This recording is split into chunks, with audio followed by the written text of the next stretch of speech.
வணக்கம். ஆகாஷவாணி.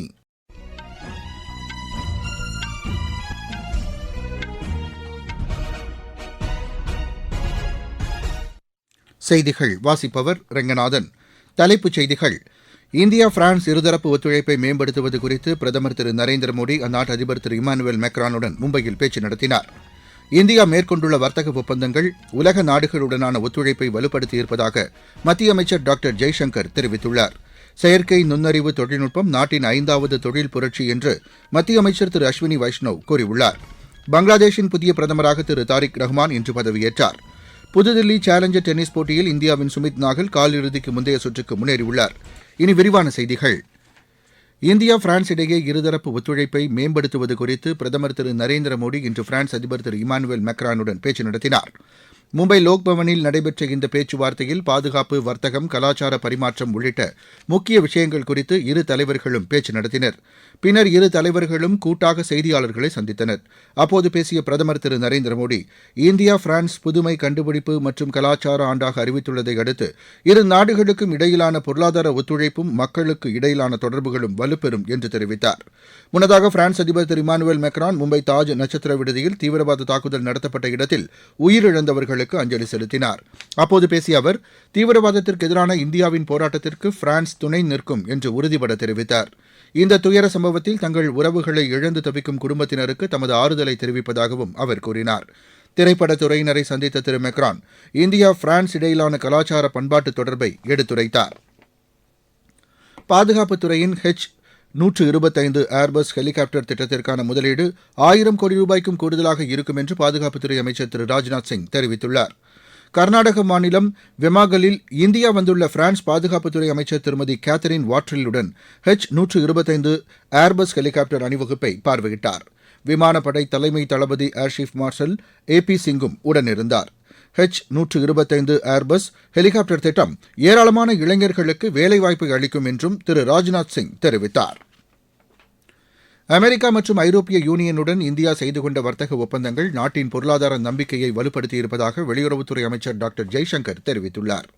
மும்பையில் இன்று நடைபெற்ற உலக பொருளாதார ஒத்துழைப்பு மாநாட்டில் உரையாற்றிய அவர், அண்மையில் மேற்கொள்ளப்பட்ட வர்த்தக ஒப்பந்தங்கள் இந்தியாவுடன் இணைந்து செயல்படும் நாடுகளுடனான ஒத்துழைப்பை வலுப்படுத்தியிருப்பதாகவும் தெரிவித்தார். உலக நாடுகள் உற்பத்தி, நிதி, ஏற்றுமதி கட்டுப்பாடுகள் போன்றவற்றை பொருளாதார ஆயுதமாக பயன்படுத்தி வரும் சூழ்நிலையில் இந்தியாவின் அணுகுமுறையில் குறிப்பிடத்தக்க மாற்றங்கள் அவசியமாகிறது என்றும் அவர் குறிப்பிட்டார். பிரதமர் திரு நரேந்திர மோடிக்கும் அமெரிக்க அதிபர் திரு டொனால்டு டிரம்புக்கும் இடையிலான தொலைபேசி உரையாடலுக்கு பின்னர் அமெரிக்கா இந்தியாவுக்கு விதித்திருந்த 50% வரியை 18% குறைத்தது என்றும் அவர் தெரிவித்தார். ஐரோப்பிய யூனியனுக்கும் இந்தியாவுக்கும் இடையிலான தடையற்ற வர்த்தக ஒப்பந்தம் பேச்சுவார்த்தைகளுக்கு பின் நிறைவேற்றப்படும் என்றும் திரு ஜெய்சங்கர் தெரிவித்தார்.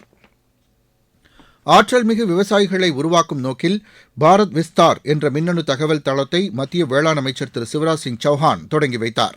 ராஜஸ்தான் மாநிலம் ஜெய்ப்பூரில் இதனை தொடங்கி வைத்து பேசிய அமைச்சர், அறிவியல் தொழில்நுட்ப ரீதியாக விவசாயிகளின் திறனை மேம்படுத்தி அவர்களுக்கான அதிகாரத்தை உறுதி செய்யும் நோக்கில் இந்த தகவல் தளம் தொடங்கப்பட்டுள்ளதாக கூறினார். விவசாயம் தொடர்பான அனைத்து தகவல்களையும் செல்போன் மூலமாக தொடர்பு கொண்டு விவசாயிகள் உடனுக்குடன் பெறலாம் என்றும் அவர் கூறினார். சாகுபடி தொழில்நுட்பங்கள் மற்றும் அறிவியல் பூர்வமான ஆலோசனைகள், வேளாண் விளைபொருட்களின் அன்றாட விலை நிலவரம், வானிலை மாற்றம் உள்ளிட்ட தகவல்களை விவசாயிகள் அறிந்து பயன்பெறலாம். டிஜிட்டல் இந்தியா கட்டமைப்பை கிராமங்களுக்கும் எடுத்துச் சென்று வேளாண் துறையில் மாபெரும் மின்னணு புரட்சியை இந்த தகவல் தளம் ஏற்படுத்தியுள்ளதாக அவர் கூறினார். விவசாயிகளின் வருவாயை பெருக்கவும், விவசாயம் தொடர்பான தகவல்களை தெரிந்து கொள்ளவும், கால்நடை பராமரிப்பு உள்ளிட்ட தொழில்நுட்பங்களை தெரிந்து கொள்வதற்கும் இது உதவிடும் என்று திரு சிவராஜ் சிங் சௌஹான் தெரிவித்தார். இந்நிகழ்ச்சியில் ராஜஸ்தான் முதலமைச்சர் திரு பஜன்லால் சர்மா பேசுகையில், விவசாய தொழிலுக்கு புதிதாக வந்துள்ளவர்களுக்கு இது மிகவும் உதவிகரமாக இருக்கும் என்றும் இதனை முழுமையாக பயன்படுத்தி தங்களது விவசாயத்தை பெருக்கிக் கொள்ள வேண்டும் என்றும் கேட்டுக் கொண்டார். நீங்கள் கேட்டுக்கொண்டிருப்பது ஆகாஷவாணியின் செய்தி அறிக்கை. மக்கள் போற்றும் மத்திய பட்ஜெட். தமிழகத்தின் ரயில் மேம்பாட்டு திட்டங்களுக்கு 7611 கோடி ரூபாய் நிதி ஒதுக்கீடு. சென்னையிலிருந்து ஹைதராபாத் மற்றும் பெங்களூருவுக்கு புல்லட் ரயில் வழித்தடம். தென்னை விவசாயிகளுக்கான ஊக்குவிப்பு திட்டம். ஆதிச்சநல்லூரில் சர்வதேச தரத்திலான கலாச்சார மையம். பொதிகை மலையில் மலையேற்றத்திற்கான வழித்தடம். பழவேற்காடு ஏரியில் பறவைகள் காட்சி மையம். மாவட்டம் தோறும் மகளிர் விடுதிகள். தமிழகம் மட்டுமின்றி நாடே போற்றும் மத்திய பட்ஜெட். வளர்ச்சியடைந்த இந்தியாவிற்கான பயணத்தில் மோடி அரசு தொடரும் சீர்திருத்த நடவடிக்கைகள். குடியரசுத் தலைவர் திருமதி திரௌபதி முர்மு இன்று மாலை ஆந்திர பிரதேச மாநிலத்தின் விசாகப்பட்டினம் வந்து சேர்ந்தார். குடியரசுத் தலைவரை ஆந்திர பிரதேச ஆளுநர் திரு அப்துல் நசீர், துணை முதலமைச்சர் திரு பவன் கல்யாண் மற்றும் உயரதிகாரிகள் வரவேற்றனர். விசாகப்பட்டினத்தில் நாளை சர்வதேச கடற்படை ஆய்வை குடியரசுத் தலைவர் மேற்பார்வையிடுகிறார். நாட்டின் கடற்படையின் வலிமையையும் கடல்சார் திறனையும் உலகிற்கு உணர்த்தும் வகையில் இந்த ஆய்வு மேற்கொள்ளப்பட உள்ளது. செயற்கை நுண்ணறிவு தொழில்நுட்பம் நாட்டின் 5வது தொழில் புரட்சி என்று மத்திய தகவல் ஒலிபரப்புத்துறை அமைச்சர் திரு அஸ்வினி வைஷ்ணவ் கூறியுள்ளார்.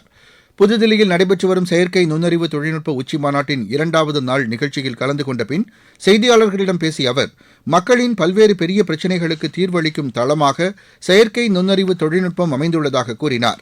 இளைஞர்களிடையே ஒரு புதிய சக்தியை இது கொண்டு வந்திருப்பதாகவும் அவர் குறிப்பிட்டார். சமுதாயத்தையும் பொருளாதாரத்தையும் ஒட்டுமொத்தமாக உயர்த்துவதற்கு இது பயன்படும் என்று அவர் கூறினார். இந்த உச்சிமாநாட்டை அடுத்து வரும் 2 ஆண்டுகளில் $200 பில்லியன் அளவிற்கு முதலீடுகள் பெருகும் என்றும் அமைச்சர் தெரிவித்தார். செயற்கை நுண்ணறிவு தொழில்நுட்பத்திற்கு நாட்டு மக்களிடையே பெரும் வரவேற்பு உள்ளதாக அவர் கூறினார். இந்த தொழில்நுட்பத்தை சமூக பொறுப்புடன் உலக நாடுகள் ஆக்கப்பூர்வமாக பயன்படுத்துவதற்கான கருத்தொற்றுமையை இந்தியா ஏற்படுத்தும் என்றும் அவர் தெரிவித்தார். தேசிய நெடுஞ்சாலைகளை ஒட்டி பூ மரங்களை வளர்க்கும் தேனீக்கள் வழித்தட திட்டத்தை தேசிய நெடுஞ்சாலைகள் ஆணையம் அறிவித்துள்ளது. தேசிய நெடுஞ்சாலைகளின் அழகையும் சுற்றுச்சூழலையும் பாதுகாக்கும் நோக்கில் சாலையோரங்களில் பூ மரங்கள் இத்திட்டத்தின் கீழ் வளர்க்க நடவடிக்கை எடுக்கப்படும். ஆணையத்தின் இந்த புதிய முயற்சிக்கு மத்திய சாலை போக்குவரத்து அமைச்சகமும் அனுமதி அளித்துள்ளது. சாலையோரங்களில் வேம்பு, புங்கை, வாகை, நாவல் உள்ளிட்ட மரக்கன்றுகளை நட்டு பராமரிக்கப்படும். இந்த மரங்களின் பூக்களின் அதிக அளவில் தேன் இருப்பதை கருத்தில் கொண்டு தேனீ வளர்ப்பு விவசாயிகளுக்கு உகந்த சூழ்நிலை ஏற்படுத்தி தரப்படும் என்றும் தெரிவிக்கப்பட்டுள்ளது. இந்த மரங்களிலிருந்து கிடைக்கும் விறகுகள் மூலம் அப்பகுதியில் வசிக்கும் மக்களுக்கான வாழ்வாதாரம் மேம்படும். அதிக அளவு மரங்கள் பசுமை செழிப்பை உறுதி செய்து மழைப்பொழிவுக்கு வழிவகுக்கும் என்றும் தேசிய நெடுஞ்சாலைகள் ஆணையம் கூறியுள்ளது. செயற்கை நுண்ணறிவு கட்டமைப்பை உருவாக்குவதில் அனுபவ ரீதியான பிரச்சினைகள் உள்ளதாக அவர் கூறினார். இப்பிரச்சினைகளுக்கு தீர்வு காண தொழில்நுட்பம் சார்ந்த சட்ட ரீதியான அணுகுமுறையை பின்பற்ற வேண்டும் என்றும் அவர் தெரிவித்தார். செயற்கை நுண்ணறிவு தொழில்நுட்பத்தை முறைப்படுத்துவதற்கான சட்டங்கள் வகுக்கப்பட வேண்டியதன் அவசியத்தையும் திரு அஸ்வினி வைஷ்ணவ் வலியுறுத்தினார்.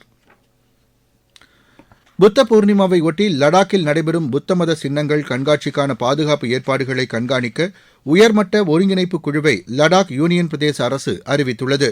வரும் மே மாதத்தில் புத்த பூர்ணிமாவை ஒட்டி இந்த கண்காட்சி நடைபெறும்.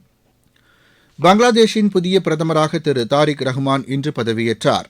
அந்நாட்டு அதிபர் திரு முகமது சஹாபுதீன் அவருக்கு பதவி பிரமாணமும் ரகசிய காப்புறுதியும் செய்து வைத்தார். திரு ரஹ்மானுடன் 25 கேபினெட் அமைச்சர்களும் 24 இணை அமைச்சர்களும் பதவியேற்றனர். அவர்களுக்கான துறைகள் விரைவில் ஒதுக்கப்படும் என்று அறிவிக்கப்பட்டுள்ளது. இந்தியா சார்பில் மக்களவைத் தலைவர் திரு ஓம் பிர்லா, வெளியுறவுத்துறை செயலர் திரு விக்ரம் மிஸ்ரியுடன் இந்த பதவியேற்பு நிகழ்ச்சியில் கலந்து கொண்டார். முன்னதாக இன்று காலை பங்களாதேஷ் தேசியவாத கட்சியின் நாடாளுமன்ற குழு தலைவராக திரு ரஹ்மான் ஒருமனதாக தேர்ந்தெடுக்கப்பட்டார். புதுதில்லி சேலஞ்சர் டென்னிஸ் போட்டியில் இந்தியாவின் சுமித் நாகல் காலிறுதிக்கு முந்தைய சுற்றுக்கு முன்னேறியுள்ளார். ஆடவர் ஒற்றையர் பிரிவு முதல் சுற்று ஆட்டத்தில் அவர் 6-3, 7-5 என்ற செட் கணக்கில் ஸ்பெயினின் டேவிட் சோர்டா சான்செஸை வென்றார். பெங்களூரு மகளிர் டென்னிஸ் போட்டியின் இரட்டையர் பிரிவில் இந்தியாவின் ஸ்ரீவள்ளி ராஷ்மிகா, மாயா ராஜேஸ்வரன் இணை காலிறுதிக்கு முன்னேறியுள்ளது. இன்று நடைபெற்ற முதல் சுற்று ஆட்டத்தில் இந்த இணை 6-1, 6-3 என்ற செட் கணக்கில் ஹர்ஷினி வன்ஷிதா இணையை வென்றது. ஒற்றையர் பிரிவில் சஹாஜா யமலாபள்ளி, வைஷ்ணவி அட்கர் ஆகியோர் காலிறுதிக்கு முந்தைய சுற்றுக்கு முன்னேறியுள்ளனர். மீண்டும் தலைப்புச் செய்திகள். இந்தியா பிரான்ஸ் இருதரப்பு ஒத்துழைப்பை மேம்படுத்துவது குறித்து பிரதமர் திரு நரேந்திர மோடி அந்நாட்டு அதிபர் திரு இமானுவேல் மெக்ரானுடன் மும்பையில் பேச்சு நடத்தினார். இந்தியா மேற்கொண்டுள்ள வர்த்தக ஒப்பந்தங்கள் உலக நாடுகளுடனான ஒத்துழைப்பை வலுப்படுத்தியிருப்பதாக மத்திய அமைச்சர் டாக்டர் ஜெய்சங்கர் தெரிவித்துள்ளார். செயற்கை நுண்ணறிவு தொழில்நுட்பம் நாட்டின் 5வது தொழில் புரட்சி என்று மத்திய அமைச்சர் திரு அஸ்வினி வைஷ்ணவ் கூறியுள்ளார். பங்களாதேஷின் புதிய பிரதமராக திரு தாரிக் ரஹ்மான் இன்று பதவியேற்றார். புதுதில்லி சேலஞ்சர் டென்னிஸ் போட்டியில் இந்தியாவின் சுமித் நாகல் காலிறுதிக்கு முந்தைய சுற்றுக்கு முன்னேறியுள்ளார். இத்துடன் இந்த செய்தி அறிக்கை நிறைவடைந்தது. எமது செய்திகளை சமூக வலைதள பக்கங்களில் AIR நியூஸ் சென்னை என்ற முகவரியிலும் RNU சென்னை என்ற யூடியூப் சேனலிலும் உடனுக்குடன் அறிந்து கொள்ளலாம்.